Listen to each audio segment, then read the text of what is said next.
अस्सलामुअलैकुम, आप देख रहे हैं समा। मैं हूं फवाद ज़ैदी और मैं हूं सिद्रा मीर। बुलेटिन के आगाज में आपको ये बता दें कि पीडीएम के इजलास में एक मरतबा फिर बिलावल भुट्टो ने नवाज शरीफ की जानिब से इस्तीफों की तजवीज़ को टाल दिया। बोले इस्तीफे आखिरी ऑप्शन है, पहले दूसरे ऑप्शंस का इस्तेमाल करना चाहिए। नईम अशरफ भट्ट की रिपोर्ट देखिए। पीडीएम में इख्तलाफ बरकरार, असम्बलियों से इस्तीफों पर इत्तेहाद में शामिल जमातें पीपल्स पार्टी को राजी न कर सकी। 8 मार्च के इजलास में नवाज शरीफ ने कहा कि हमें कहा गया कि मैदान खाली नहीं छोड़ना और ज़िमनी इलेक्शन लड़ने चाहिए। हमने मान लिया। फिर सेनेट इंतखाबात का भी यही कहा गया तो हमने इसमें भी हिस्सा लिया। अब सब कुछ हो चुका है, इसलिए हमें असम्बलियों से इस्तीफों की तरफ जाना चाहिए। मियां साहब की तजवीज़ पर मौलाना फजलुर रहमान और ANP के रहनुमा अमीर हैदर होती समेत दीगर जमातों ने हिमायत की, लेकिन पीपल्स पार्टी ने इसे टाल दिया। बिलावल भुट्टो ने कहा कि इस्तीफों के लिए ये वक्त मुनासिब नहीं, अभी बहुत सारे दूसरे ऑप्शंस का इस्तेमाल होना बाकी है। रावलपिंडी में लॉन्ग मार्च लेकर जाने पर भी बिलावल ने मुखालफत की और कहा कि स्टीयरिंग कमेटी में तय हुआ था कि फैजाबाद ही मुनासिब जगह है, इसलिए इस फैसले को तब्दील या कायम रखने के लिए स्टीयरिंग कमेटी में ही मामला ज़ेरे बहस लाया जाए। नईम अशरफ भट्ट, समा, लाहौर।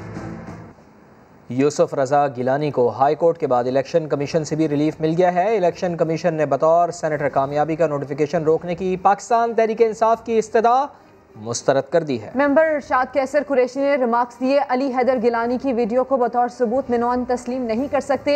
दरखास्त गुजार फारूक हबीब ने आला तरीन फोरम से रुजू करने का ऐलान कर दिया। रिपोर्ट करेंगे जुल्करनैन इकबाल। इलेक्शन कमीशन में Ali Haider Gilani video scandal case की समाअत। PTI की यूसुफ रजा गिलानी की कामयाबी का नोटिफिकेशन रोकने और नाअहल करार देने की इस्तदा मुस्तरद। PDM के उम्मीदवार अब चेयरमैन सेनेट का इलेक्शन लड़ सकेंगे।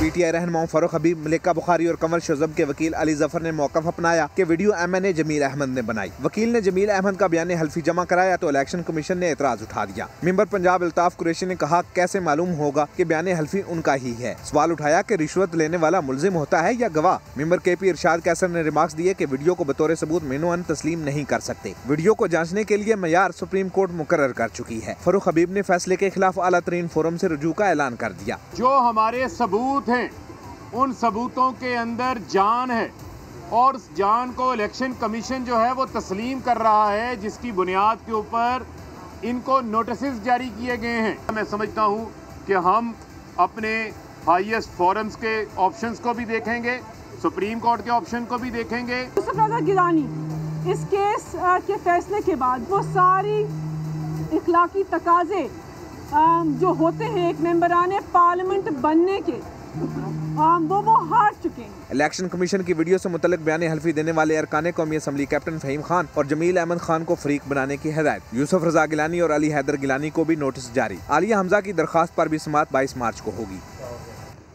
अपोजिशन ने इलेक्शन कमीशन के फैसले को आइन और कानून के मुताबिक करार दे दिया। कमर जमान कायरा कहते हैं हुकूमत खिसियानी बिल्ली की तरह खंबा नोच रही है।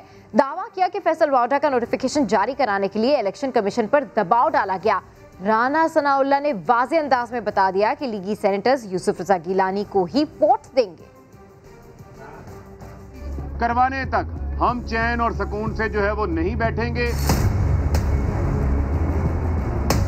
PTI के इल्जामात और इलेक्शन कमीशन के फैसले पर अपोजिशन का रद्द अमल। कमर जमान कायरा ने तहरीक इंसाफ पर इलेक्शन कमीशन पर दबाव डालने का इल्जाम लगा दिया। कहा कि हमने ऐलानिया तमाम जमातों से वोट मांगे। PTI ने सारा खेल किसी और मकसद के लिए रचाया। दिल्ली खंबा नोच के कुछ ऐसी कैफियत का शिकार है इस वक्त हुकूमत। चाहते ये थे कि इलेक्शन कमीशन के ऊपर एक दबाव सा रहे ताकि फैसल वाउडा साहब जो क्लियर कट डिस्क्वालीफाइड है कि कहीं इलेक्शन कमीशन की नोटिफिकेशन रोक दे। राना सनाउल्लाह ने दावा किया कि अपोजिशन के वोट तोड़ने के लिए PTI कोशिशें कर रही है। उनके पास नोटिफिकेशन रुकवाने का कोई जवाब नहीं था। चोरों का टोला है ये, चोर चोर का शोर मचाते हुए जो है वो अब ये पकड़े जा चुके हैं। पाकिस्तान मुस्लिम लीग के जो सेनेटर वोटर्स हैं अपना वोट जो है वो यूसुफ रजा गिलानी साहब को और अब्दुल गफूर हैदरी साहब को देंगे, इसमें कोई शुबा नहीं होना चाहिए। राना सनाउल्लाह ने कहा कि इखलाकी जवाज की बात करें तो पूरी हुकूमत को मुस्ताफी हो जाना चाहिए। तहरीक इंसाफ का सेनेट में अपना डिप्टी चेयरमैन लाने का फैसला ताल्लुक़ खैबर पख्तूनख्वा से होगा। सीनियर पार्टी क़यादत ने मुशावरत मुकम्मल कर ली है। वज़ीर आज़म आज इत्तेहादियों को भी एतमाद मिलेंगे इमरान खान का चेयरमैन सेनेट सादिक संजरानी पर एतमाद का इजहार, कहा आपकी कामयाबी के लिए पुरुम्मीद हूँ। इस्लामाबाद से देखिए अब्बास शब्बीर की रिपोर्ट। ऐवान बाला के चेयरमैन की नशिस्त पर पहले ही इत्तेहादी जमात बाप का उम्मीदवार नामजद कर दिया। कम से कम डिप्टी चेयरमैन तो अपना हो। हुकूमत ने बड़े ऐवान की दूसरी बड़ी कुर्सी खुद संभालने का फैसला कर लिया। पीटीआई की सीनियर क़यादत की बैठक में डिप्टी चेयरमैन सेनेट के लिए 3 नामों पर गौर। फैसल जावेद, मिर्जा आफरीदी और एजाज चौधरी के नामों पर मुशावरत की गई। सेनेट में खैबर पख्तूनख्वा से ज्यादा अरकान होने के बाद डिप्टी चेयरमैन सेनेट भी केपी से लाए जाने का इम्कान है। वज़ीर-ए-आज़म इमरान खान आज डिप्टी चेयरमैन सेनेट की नामजदगी पर इत्तेहादियों को एतमाद मिलेंगे। वज़ीर-ए-आज़म से चेयरमैन सेनेट ने भी मुलाकात की। ऐवान बाला के चेयरमैन और डिप्टी चेयरमैन के इंतखाबात पर गुफ्तगू। वज़ीर-ए-आज़म ने सादिक संजरानी पर एतमाद का इजहार करते हुए कहा, हुकूमत और तमाम इत्तेहादी आपके साथ खड़े हैं। पुरुम्मीद हूँ कि इंशाल्लाह कामयाबी आपकी होगी। चेयरमैन सेनेट के इंतखाब में भी पैसा चल रहा है। पीटीआई रहनुमा शहजाद वसीम ने दावा कर दिया, कहते हैं अपोजिशन ने हमेशा पैसे की सियासत की है। सेनेट में हिज़्ब खिलाफ की अक्सरियत नहीं, सादिक संजरानी की जीत यकीनी है। बात यकीनी है कि इंशाल्लाह आप देखेंगे कि जीत जो है पीटीआई और उसके लाइट पार्टी की होगी। पीटीआई इस वक्त लार्जेस्ट पार्टी है सेनेट के अंदर, और ये जो आप कह रहे हैं ना उनके पास ज़्यादा है, हमारे पास कम है। मैं बसद एहतराम आपसे एग्री नहीं करता, क्योंकि इसमें छोटे छोटे ग्रुप्स हैं, छोटी छोटी पार्टीज हैं। ये सिलसिला अगले वक्त तक चलता रहता है। सियासत में बातचीत होती है। अपोजिशन की तो सियासत है ही पैसे की सियासत ना, वो तो चलाने की कोशिश क्या करेगा, वो तो चला रहा है, वो तो चल रहा है। इधर भी खदशात हैं चेयरमैन, वो तो मैंने आपको कहा ना खदशात नहीं है, वो तो चल रहा है। और हमारा मुकाबला है, हमें पता है कि हमारा मुकाबला होने के साथ है। सख्तियां लौट आईं। कोरोना के बढ़ते केसेस ने फिर से खतरे की घंटियां बजा दी। सिनेमा, इंडोर डाइनिंग और इंडोर शादियों की तकारीब फिर से बंद करने का ऐलान कर दिया गया। 50% अमला घरों से काम करेगा। बिल्कुल इसी तरह स्कूल्स में भी 100% के बजाय 50% हाजिरी होगी, जबकि इस्लामाबाद और पेशावर के अलावा पंजाब के 7 शहरों में तालीमी इदारे 2 हफ्ते के लिए बंद करने का ऐलान कर दिया गया है। National command and operation centre के मजीद अहम फैसले जानिए इस रिपोर्ट में। केसेस भी बढ़ रहे हैं तो पॉजिटिविटी की शरह है वो भी बढ़ रही है। फैसला किया गया कि 50% बच्चे हैं वो रोज आया करेंगे। इसका इतलाक सब तालीमी इदारों पे है। कोरोना केसेस बढ़ रहे हैं, घरों से बाहर मास्क लाजमी करार। एनसीओसी इजलास के बाद पंजाब के 7 शहरों में तालीमी इदारे 2 हफ्ते के लिए बंद करने का ऐलान। फैसलाबाद, गुजरांवाला, लाहौर, गुजरात, मुल्तान, रावलपिंडी, इन शहरों में सोमवार मंडे से एजुकेशन इंस्टीट्यूशन जो है वो 2 हफ्ते के लिए बंद हो जाएंगे। यही फैसले का इतलाक इस्लामाबाद पे भी होगा। खैबर पख्तूनख्वा में इस फैसले का इतलाक पेशावर पे होगा। इम्तिहान जो स्कूल्स ले रहे हैं वो जारी रहेंगे। सिनेमा, इंडोर डाइनिंग और इंडोर शादियां फिर से बंद करने का भी ऐलान कर दिया गया। 50% अमला घरों से ही काम करेगा। अम्यूजमेंट पार्क जो है ये सारे मुल्क में शाम 6 बजे बंद करने की हमारी डिसीजन है। तो इंडोर वेडिंग्स हैं, यानी जो हॉल्स के अंदर हैं, ये हमने पहले कहा था कि 15 मार्च से ये विड्रॉ हो जाएंगी, लेकिन ये मौजूदा सूरत हाल देखते हुए फैसला ये किया गया है जो उनका स्टार्ट था उसको रोक दिया गया है। जो आउटडोर वाली पॉलिसी है वो जारी रहेगी। जो तादाद है, जो 300 की लिमिट है वो कायम रहेगी। डॉक्टर फैसल सुल्तान का कहना है गिलगित बल्तिस्तान में सूरत हाल बिल्कुल ठीक है। सूबे सूरत हाल के पेश नज़र स्मार्ट लॉकडाउन और माइक्रो स्मार्ट लॉकडाउन का फैसला कर सकते हैं। तमाम फैसलों पर 16 अप्रैल को दोबारा नजरसानी की जाएगी। सिंध के वज़ीर तालीम सईद गनी का कहना है कि सूबे में तालीमी इदारे मामूल के मुताबिक खुले रहेंगे। स्कूलों में SOPs पर अमल किया जाएगा। हाज़िरी 50% रखी जाएगी, लेकिन केसेस आने की सूरत में तालीमी इदारों को 2 हफ्ते के लिए बंद कर दिया जाएगा।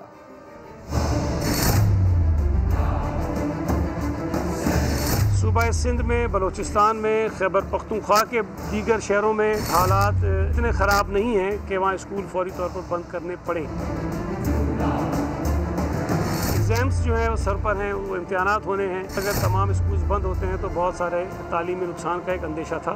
इसलिए फैसला ये हुआ कि इन 6-7 शहरों को छोड़कर बाकी तमाम इलाकों में पाकिस्तान के स्कूल्स खुले रहेंगे, लेकिन जो बच्चों की हाजिरी है वो 50% होगी। SOPs हैं उनको फॉलो किया जाएगा। मॉनिटरिंग भी होती है। जब से स्कूल खुले हैं और अब तक 141 स्कूल हमने सिर्फ इसलिए बंद किए कि वहाँ पर कोविड के केसेस आ गए थे। 4 हमने कॉलेजेस बंद किए। जहाँ पर कोविड के केसेस आएंगे उस तालीमी इदारे को जो हम बंद कर देंगे कम से कम 2 हफ्ते के लिए। पंजाब के 7 शहरों में तालीमी इदारे 2 हफ्ते के लिए बंद करने का ऐलान। तलबा ने वफाकी वज़ीर तालीम शफकत महमूद का शुक्रिया अदा किया है। कराची के तलबा को उम्मीद है कि शफकत अंकल उन पर भी शफकत करेंगे। हम शफकत महमूद का शुक्रिया अदा करना चाहते हैं कि छुट्टियां दोबारा हो रही हैं। कोरोना फैल रहा है, स्कूल में बच्चे भी बीमार हो रहे थे, तो उनने एक बार और हमारा दिल जीत लिया है। कोरोना के केसेस बहुत ज़्यादा बढ़ गए हैं कि हमारा इसमें भलाई है कि हम घर बैठकर पढ़ें और मेहनत करें और पेपर का तैयारी करें। पंजाब वालों को छुट्टियाँ दी और हमें नहीं दी, हमने क्या बिगाड़ा उनका। शफकत भाई ने पिछली बार भी हमारा आसरा करा दिया था, इस बार भी हो जाएगा। शफकत महमूद साहब ने कितने बच्चों की जिंदगियाँ बचाई, इस बार भी हमारे साथ ही अच्छा ही करेंगे। आगे बढ़ते हैं। लाहौर हाई कोर्ट ने आमदन से ज़्यादा सासा केस में राना सनाउल्लाह की जमानत में 22 मार्च तक तौसी कर दी। मीडिया से गुफ्तगू में राना सनाउल्लाह बोले, चोर चोर और करप्शन का शोर करने वाले अब पकड़े जा रहे हैं। हुकूमत के कहने पर सेनेटर्स को प्रेशराइज किया जा रहा है। चोर चोर और करप्शन का शोर करने वाले ये चोर जो हैं ये किस तरह से पकड़े जा रहे हैं। वज़ीर आज़म खुद ये कह रहा था कि जी बलूचिस्तान में 70 करोड़ रुपए में जो है वो एक आदमी सेनेटर बनना चाहता है। खुद ही जो है वो करप्शन का शोर मचाते हैं और खुद ही करप्शन में जो है वो मुलव्वस होते हैं। इनका इंतकाम, इनके शूटर और इनका जो असल चेहरा है पूरी कौम अब जो है पहचान चुकी है। बदतरीन जो है वो क्रैकडाउन और प्रेशराइज किया जा रहा है सेनेटर्स को। किसी भी जमहूरी अमल में, वो जनरल इलेक्शन हो या वो सेनेट के चेयरमैन का इलेक्शन हो, एजेंसीज की इन्वॉल्वमेंट, हुकूमती अदारों की इन्वॉल्वमेंट, हम इसकी भरपूर मजम्मत करते हैं। इस टोले का अंजाम जो है वो बहुत करीब है। परसों सेनेट इलेक्शन होने जा रहे हैं। हम आज भी ओपन बैलेटिंग चाहते हैं। ऑपोजिशन ताउन करे। PTI रहनुमा डॉक्टर फिरदौस आशिक अवान की लाहौर में मीडिया से गुफ्तगू। कहा, आज़ाद उम्मीदवार सादिक संजरानी को वोट देंगे, वही अगले चेयरमैन सेनेट होंगे। का इलेक्शन परसों होने जा रहा है। बार बार हमसे ये सवाल हो रहा है कि ओपन बैलेटिंग की अब आप बात क्यों नहीं करते। ओपन बैलेटिंग की हम आज भी बात कर रहे हैं। आज भी हम अपनी अपोजिशन से कहते हैं कि आप तरमीम ले आएँ।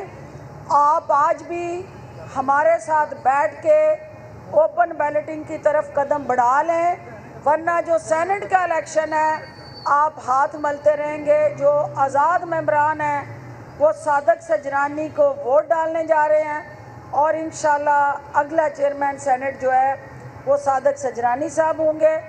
लाहौर की एहतसाब अदालत में शहबाज शरीफ की पेशी पर पुलिस और लीगी कारकुन लड़ पड़े। पुलिस ने खातून समेत 2 अफराद को गिरफ्तार कर लिया।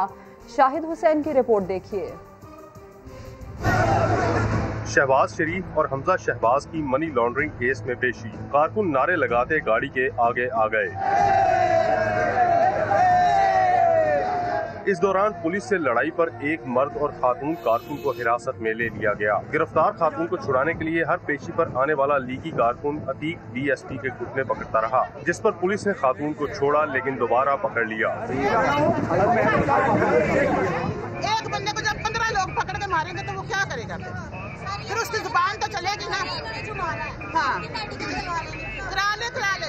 मैं तो कह रही थी मेरा मेडिकल कराए, जितना कुछ समात के मौका पर शाहिद खाकान अब्बासी, हनीफ अब्बासी और मुशाहिदुल्लाह खान के बेटे अफनानुल्लाह ने शहबाज शरीफ से मुलाकात की।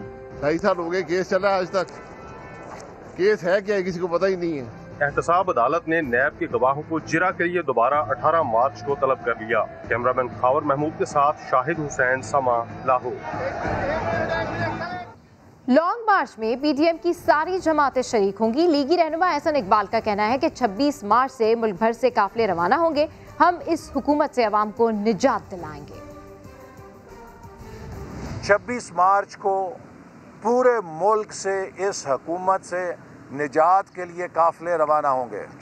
26 मार्च का लॉन्ग मार्च आइन की बालादस्ती का लॉन्ग मार्च है, लोगों के वोट की बालादस्ती का लॉन्ग मार्च है, पाकिस्तान के अवाम के हकूक़ का लॉन्ग मार्च है, और पाकिस्तान के अवाम को इस महंगाई, बेरोज़गारी और लाकानूनियत से निजात दिलाने का लॉन्ग मार्च है और इसमें पूरी PDM ही शिरकत नहीं करेगी। पाकिस्तान का हर वो नौजवान जो पाकिस्तान के मुस्तकबिल से प्यार करता है शिरकत करेगा। इलेक्शन कमीशन ने फैसल वावडा की कामयाबी का नोटिफिकेशन रोकने की इस्तदा मुस्तरद कर दी है। नौ मुंतखब सेनेटर ने कहा है कि आम आदमी हूँ, कानून को इतना नहीं समझता, कमीशन 100 बार भी बुलाए तो हाजिर हो जाऊँगा। इस्लामाबाद से जुल्करनैन इकबाल की रिपोर्ट। फैसल वावडा नाअहली केस की समाअत PTI के 9 मुंतखब सेनेटर इलेक्शन कमीशन में खुद पेश। समाअत से कबल अपना वकील भी तब्दील कर लिया।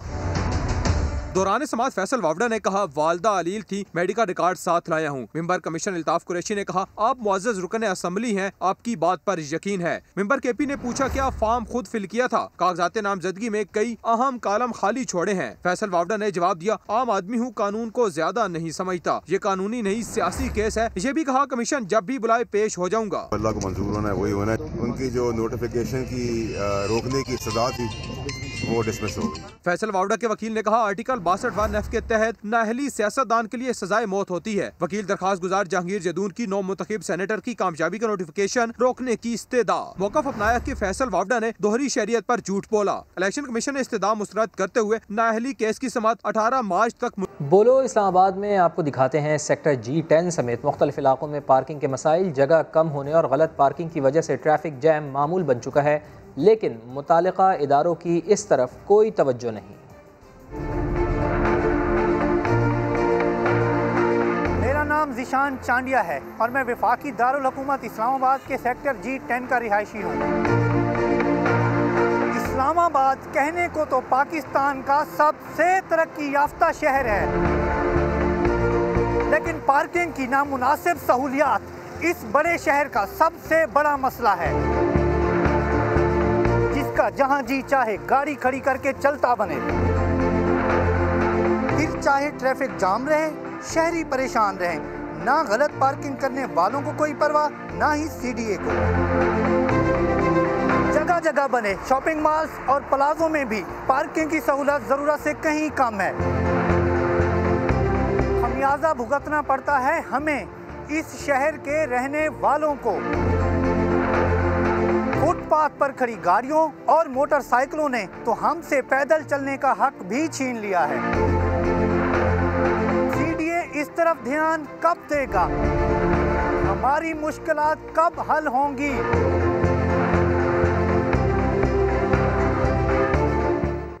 और वज़ीर आज़म के हुक्म पर FBR की शुगर मिल्स के खिलाफ तहकीकात। 400 अरब रुपए से जायद की टैक्स वसूली की रिपोर्ट वज़ीर आज़म को पेश कर दी गई। छोटी कंपनीज के खिलाफ FBR की कार्रवाई मुकम्मल हो गई, लेकिन बड़ी मछलियां बच निकली, जिस पर वज़ीर आज़म बरहम हो गए। कहा, बताया जाए सबके खिलाफ कार्रवाइयां क्यों नहीं की गई। FBR ने मौक़िफ़ अपनाया कि बड़ी शुगर मिल्स के खिलाफ भी तहकीकात जारी हैं। पाकिस्तान में मोबाइल फ़ोन तैयार होने की माहाना पैदावार 10 लाख से तजावुज़ कर गई है। एक मकामी कंपनी की पैदावार 6.5 लाख तक पहुँच चुकी है। 6000 से ज़ायद अफराद को रोज़गार मिल गया है।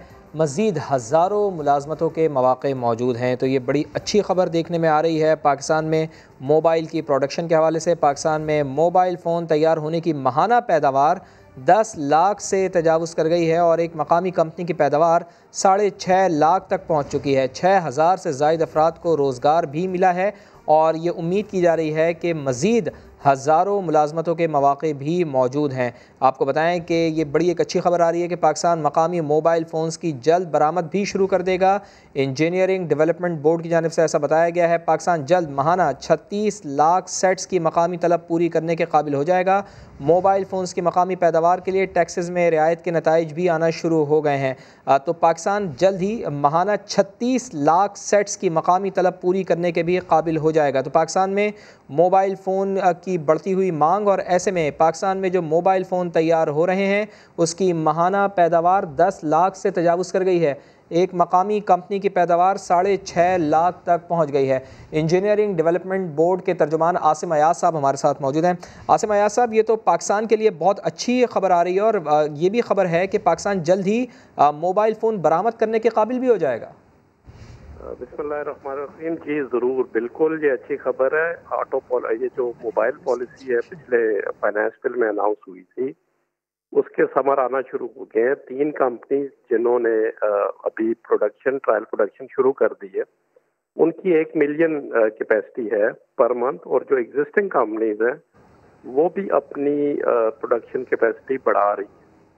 तो इंशाल्लाह जल्दी आप देखेंगे कि जो सस्ते मोबाइल हैं गालबन $200 से कम कैटेगरी में, वो 100% पाकिस्तान में बनना शुरू हो जाएंगे या अबव 90% पाकिस्तान में बनना शुरू हो जाएंगे। अच्छा, जो मकामी लोग हैं उनको रोजगार के मौके भी इसमें बढ़ेंगे सर? जी, ये लेबर इंटेंसिव काम है। एक मोबाइल की लाइन पे कम से कम 60 लोग हैं। उसके अलावा पैकेजिंग है, और पाकिस्तान का एडवांटेज भी यही है कि पाकिस्तान की लेबर सस्ती है, और चाइना से रिलोकेट कंपनीज ने किया है। और एक्सपोर्ट मार्केट में भी जाने के लिए अगर पाकिस्तान में जब ये एक कैपेसिटी यूटिलाइजेशन हमारी बढ़ जाएगी, और आप देखेंगे कि इंशाल्लाह इसी साल एक्सपोर्ट्स मुतवक्के हैं, मतलब ये भी टारगेट पूरा किया जा सकता है। उसमें कुछ इनिशिएटिव पॉलिसी के थे, कुछ इंसेंटिव दिए गए थे, उस पर भी डिस्कशन जारी है मिनिस्ट्री ऑफ कॉमर्स से। तो इंशाल्लाह ये एक्सपोर्ट भी जल्द हो जाएंगे इंशाल्लाह। बहुत शुक्रिया आपका आसिम अयाज साहब। अहम मामला, हुकूमत ने दवाओं की कीमतों में फिर इजाफा कर दिया। ड्रैप ने कीमतों में इजाफा कंज्यूमर प्राइस इंडेक्स के तहत करार दे दिया। बात करेंगे समा की नुमाइंदा अरहम खान से। अरहम, बताइए ज़रा किन दवाओं की कीमतों में इजाफा किया गया है? जी बिल्कुल, ये चंद दवाएं हैं जिनकी कीमतों में इजाफा किया गया है। मेवे की जो दवा थी वो 245 से 280 रुपए बढ़ा दी गई है इसकी कीमत, और मल्टीवाइटामिन दवा के समय 225 से 245 रुपए हो गई है, और एंटीबायोटिक ऑगमेंटिन की कीमत 187 से 201 रुपए हो गई है। यहाँ पर ये बात करना वाज़ेह करना भी ज़रूरी है कि ड्रैप ने जो कीमतों में इजाफा किया है, और जो उनकी प्रेस रिलीज सामने आई है, उसमें ये कहा गया है कि जो कीमतों में इजाफा हुआ है ये कंज्यूमर प्राइस इंडेक्स और मैक्सिमम रिटेल प्राइस के जरिए हुआ है। अब ये भी थोड़ा सा बताएं कि ये होता क्या है कि पिछले साल कोरोना की वजह से जो दवासाज कंपनियां थी उन्होंने कीमतों में इजाफा नहीं किया था, तो इस साल उन्होंने अब जो CPI और MRP के जरिए जो कीमतों में है इजाफा किया है। और बहुत ज़्यादा शोर कल भी हो रहा था कि जो इंसुलिन है उसकी कीमत बढ़ा दी गई है। तो ड्रैप ने ये वजाहत दी है कि डायबिटीज़ का जो इंजेक्शन है उसकी कीमत में कोई इजाफा नहीं हुआ, और ये भी कहा है कि अगर किसी भी किस्म की उन्हें शिकायत हैं शहरियों को, तो वो ड्रैप की हॉटलाइन पे भी शिकायत दर्ज करा सकते हैं। और जो लोग इजाफी दवाओं की कीमत वसूल करेंगे, जो मेडिकल स्टोर्स या फार्मेसी, तो उनके खिलाफ मुकदमा भी दर्ज किए जाएंगे। जी, खबर की तफसील के लिए आपका शुक्रिया अरहम। इक़्तिसादी राब्ता कमेटी ने 7 अरब 60 करोड़ रुपए के रमज़ान पैकेज की मंजूरी दे दी है। घी की कीमतें बढ़ने पर रमज़ान पैकेज के बजट में भी 1 अरब 30 करोड़ का इजाफा कर दिया गया है। यूटिलिटी स्टोर्स पर 1 अप्रैल से चीनी, आटा, घी समेत 19 अशियाए ज़रूरिया रियायती निर्खों पर मिलेंगी। इस्लामाबाद से शकील अहमद की रिपोर्ट देखिए। रोजादारों को महंगाई के सुनामी से बचाने के लिए हुकूमत का बड़ा फैसला। इक्तिसादी राब्ता कमेटी के इजलास में 7 अरब 60 करोड़ रुपए के रमजान पैकेज की मंजूरी। मार्केट में घी की कीमतें बढ़ने के बाइस रमजान पैकेज में भी 1 अरब 30 करोड़ का इजाफा कर दिया गया। रमजान पैकेज के तहत 4000 यूटिलिटी स्टोर्स पर 19 अशियाए जरूरिया पर 50 रुपए तक सब्सिडी दी जाएगी। 20 किलो आटे का थैला 800 रुपए, चीनी 68, जबकि घी 175 रुपए किलो मिलेगा। रमजान पैकेज के तहत चीनी मार्केट रेट से 40, घी 43, चाय 50, आटा 30 रुपए 50 पैसे, जबकि कुकिंग ऑयल 20 रुपए लीटर सस्ता मिलेगा। दाल, चना, मूंग, माश और सफेद चने 10 से 30 रुपए किलो सस्ते दस्तयाब होंगे। मशरूबात और दूध मार्केट रेट से 20 रुपए सस्ता देने की तजवीज है। बेसन और खजूर पर 10 रुपए, चावल पर 12 रुपए की सब्सिडी दी जाएगी। यही नहीं, मसाला जात पर भी 10% डिस्काउंट की तजवीज है। पैकेज की तशहीरी मुहिम पर 10 करोड़ खर्च किए जाएंगे। इक्तिसादी राब्ता कमेटी ने वज़ीर-ए-आज़म की लो कास्ट हाउसिंग स्कीम के लिए 1.5 अरब रुपए की ग्रांट समेत 7 मुख्तलिफ महकमों के लिए तकनीकी सप्लीमेंट्री ग्रांट्स की भी मंजूरी दे दी। महंगी मुर्गी बेचने वालों के खिलाफ कार्रवाई करे या नहीं, सिंध हुकूमत कंफ्यूजन का शिकार नजर आती है। एक तरफ तो कमिश्नर्स और डिप्टी कमिश्नर्स को मरासला भेजकर कीमतें कंट्रोल ना करने पर सरजनिश की गई है, जबकि तर्जुमान सिंध हुकूमत का ये कहना है कि जब तक विफाकी हुकूमत और पेट्रोल गैस सस्ती नहीं करती, प्राइस मजिस्ट्रेट्स मुर्गी की कीमतें कम नहीं करवा सकते। मुर्गी की कीमतों के मामले पर सिंध हुकूमत का दोहरा मेयार सामने आ गया।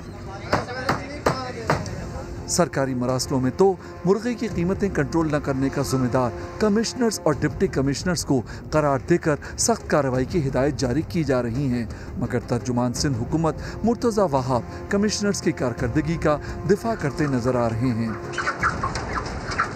ये तो नहीं हो सकता कि आप एक चीज़ 100 रुपए की प्रोड्यूस कर रहे हैं और फिर वफाकी हुकूमत कहें, वज़ीर आज़म कहे कि नहीं इसको 50 रुपए की बेच दो, इसको 60 रुपए की बेच दो।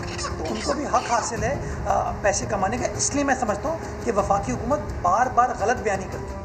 मुर्तज़ा वहाब के इस बयान से एक रोज़ पहले ही महकमा प्राइस कंट्रोल की जानिब से कमिश्नर्स को भेजे गए मरासले में कहा गया है कि मुर्गी अचानक महंगी करके मुकर्ररा कीमतों की खिलाफ वर्जी की गई है। तमाम डिप्टी कमिश्नर्स, असिस्टेंट कमिश्नर्स और मुख्तारकारों को अपने इलाकों में स्पेशल प्राइस मजिस्ट्रेट के इख्तियारात हासिल हैं, मगर इसके बावजूद मुर्गे की कीमतों का कंट्रोल से बाहर होना इन अहदेदारों की बद इंतज़ामी का इजहार है।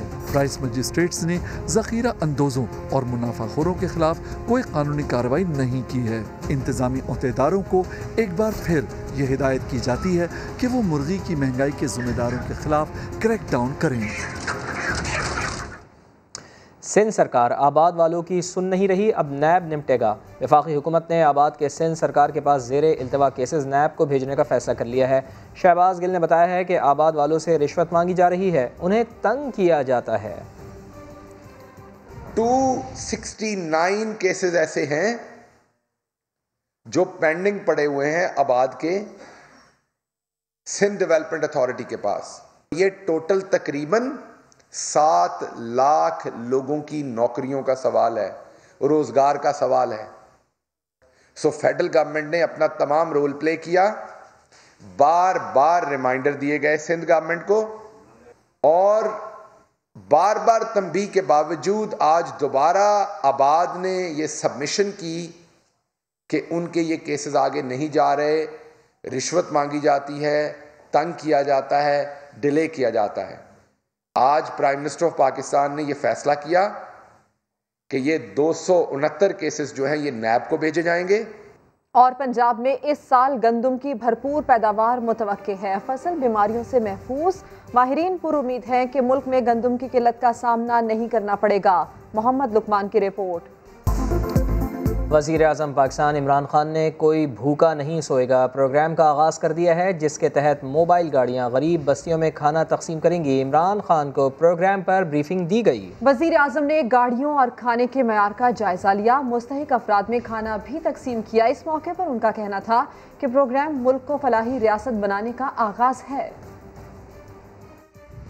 कई ऐसे इलाके हैं जिधर लोग भूखे सोते हैं, जिधर उनको खाना नहीं मिलता और दे नहीं सकते। कई दफ़ा दिहाड़ीदार होते हैं, नहीं अगर उनको दिहाड़ी लगी तो घर में कई दफ़ा भूख होती है।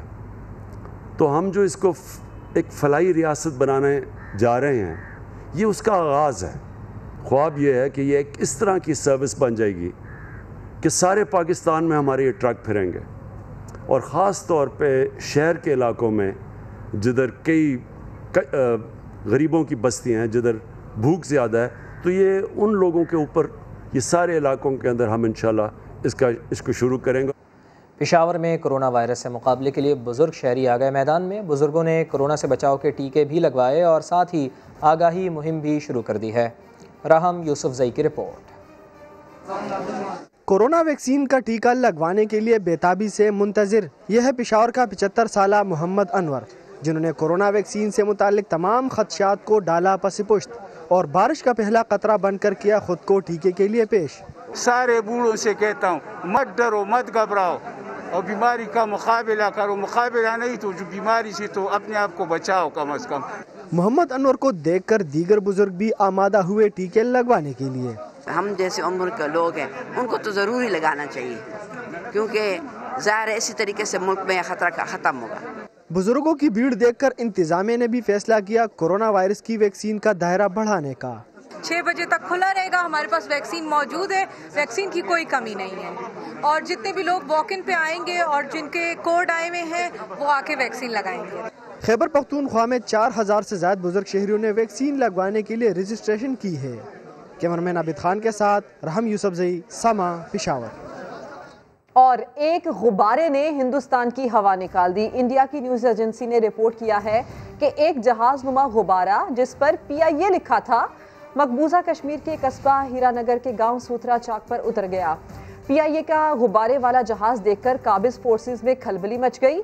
जम्मू कश्मीर पुलिस ने गुब्बारे वाले जहाज़ को कस्टडी में ले लिया है। इससे पहले एक कबूतर से भी इंडियन फोर्सेस के हाथ पांव फूल चुके हैं।